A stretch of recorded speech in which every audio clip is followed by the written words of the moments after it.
Ciao a tutti e bentornati. In questa lezione vediamo 10 verbi italiani irregolari coniugati all'indicativo presente e al participio passato. Partiamo con il verbo andare. Io vado, tu vai, lui, lei va, noi andiamo, voi andate, loro vanno. Participio passato andato. Vediamo due esempi. Lui va in vacanza al mare. Loro vanno a vedere un film. Fare.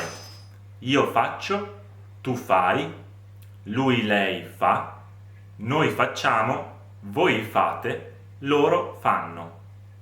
Participio passato fatto. Ieri ho fatto un giro in barca.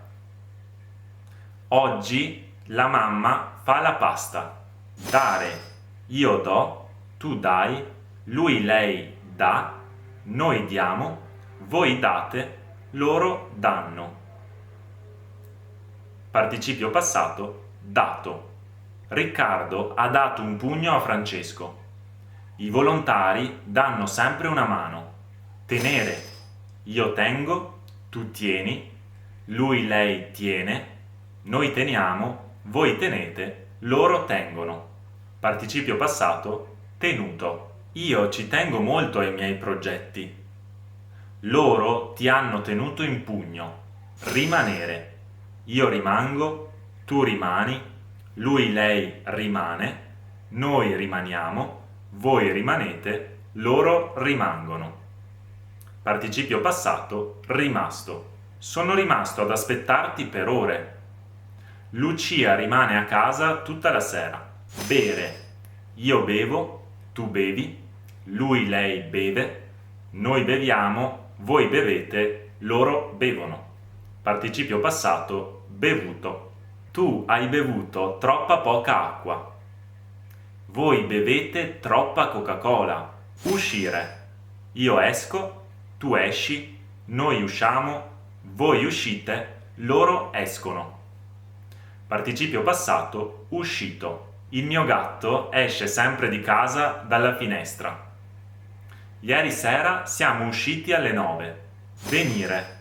Io vengo, tu vieni, lui, lei viene, noi veniamo, voi venite, loro vengono. Participio passato venuto. Perché ieri sera non sei venuto? Loro vanno a fare shopping. Morire.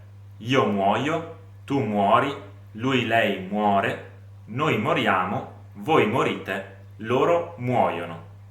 Participio passato morto. Quando Sara ha visto il ragno è morta di paura. Dante Alighieri è morto nel 1321. Ultimo il verbo dire. Io dico, tu dici, lui, lei dice, noi diciamo, voi dite, loro dicono. Participio passato detto. Non mi hai mai detto che hai un cane. Noi diciamo sempre la verità. Anche per oggi è tutto. Spero che questo video vi sia stato utile per imparare la coniugazione di questi 10 verbi in modo che li sappiate riconoscere e che non li sbagliate più.